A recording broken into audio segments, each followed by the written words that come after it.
And we're back on the Blitz. Over the years, West Orange, Stark, and Jasper have played some great games. That's right. It wasn't too long ago when both teams were battling each other early in the season as top 10 teams. Tonight, they were renewing their rivalry at the Alamo. Well, at least they were hoping to renew the rivalry.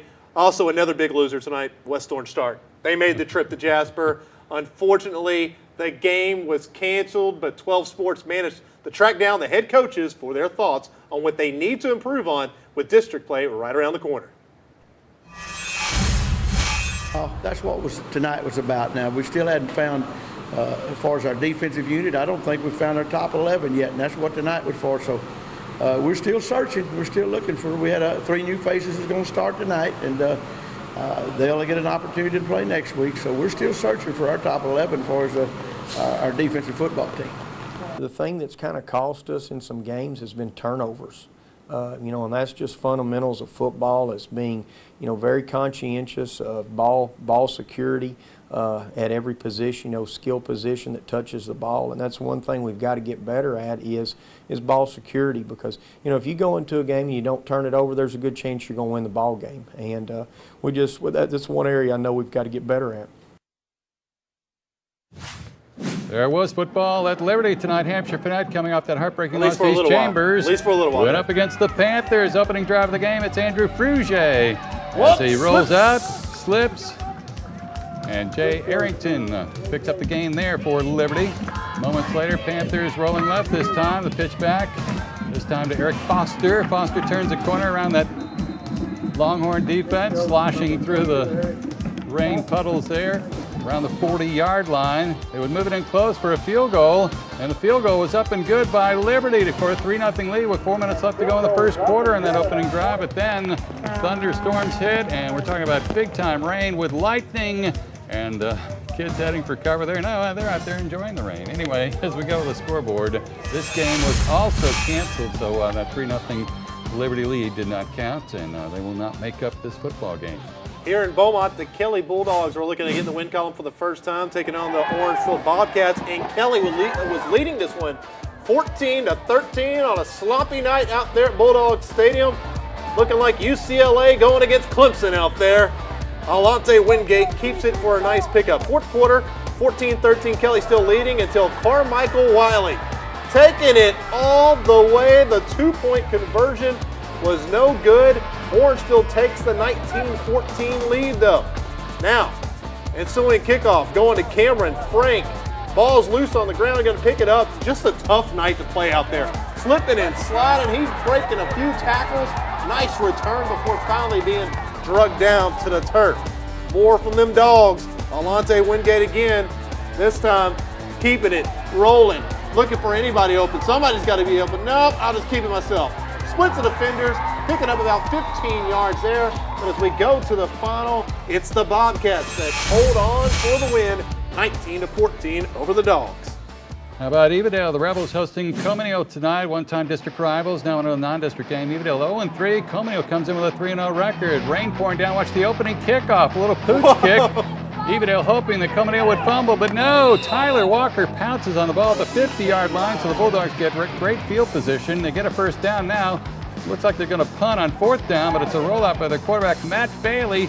Bailey eludes a defender, dives for the first down marker, and gets that first down to keep the drive alive. Opening drive of the game. Moments later, the pitch goes to Waylon Whitley, and Whitley weaves his way downfield. Looks like he's going to score, but he's hit from behind, brought down at the 1-yard line.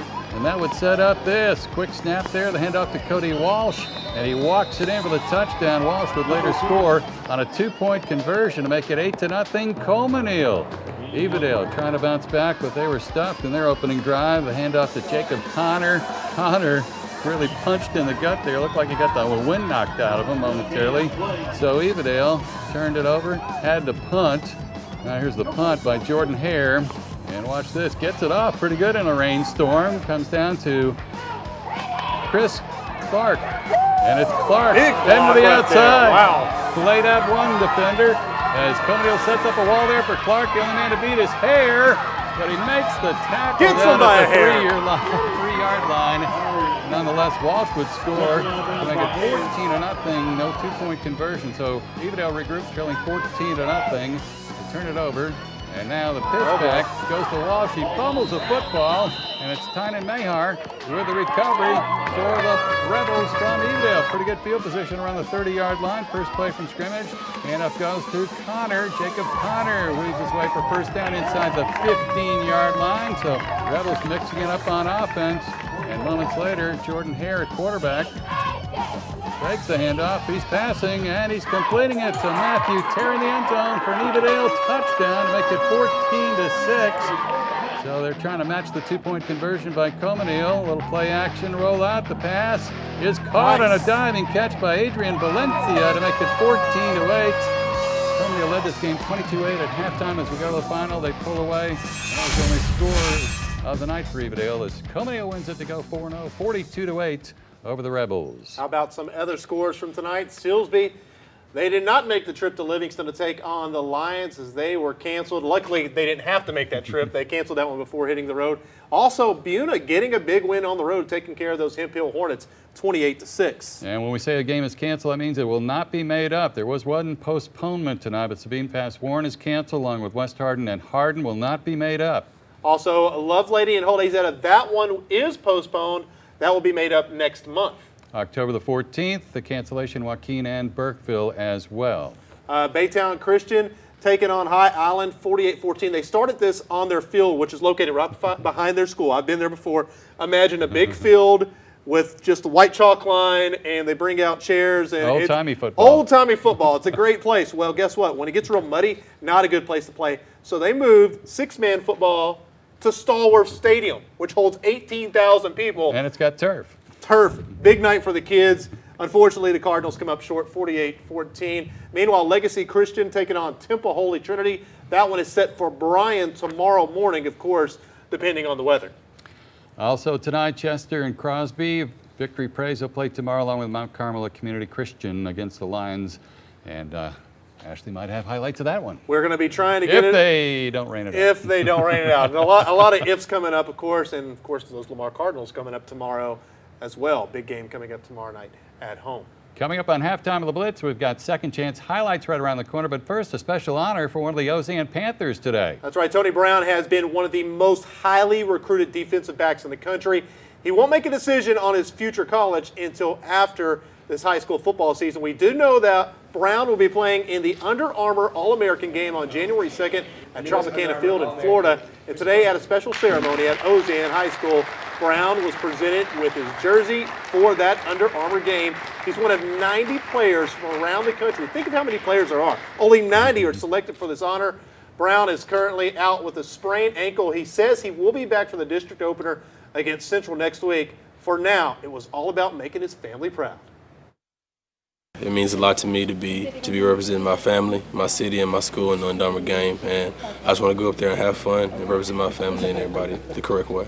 You're also known for your style, coming out with the bow tie and the nice shoes today. How long did you think about what you were going to wear today? As soon as Coach Tucker called me and told me they would be here Friday, I started thinking about what I was going to wear, what I was going to do with my hair. You've been through the process, and you've been surrounded by a lot of the top recruits in America. How's it going to be feeling to be competing against those guys when you go to Tropicana Field? Competing with pads on, that's a whole different deal as far as my position goes, the corner and receiver, because in one-on-ones throughout the summer at the camps and things, they have no pads, and you can't really get your hands on them like how you want to. So I'm just looking forward to see what these guys really can do with pads on. So Tony Brown really styling today, had that bow tie on. Looks like he's ready for an Ivy League school, maybe Yale or Harvard or something like that. Well, there's other schools from the South like LSU and A&M and Alabama that might have something to say about that. Of course, it was the one question I had to ask. Everybody's going to ask you about football.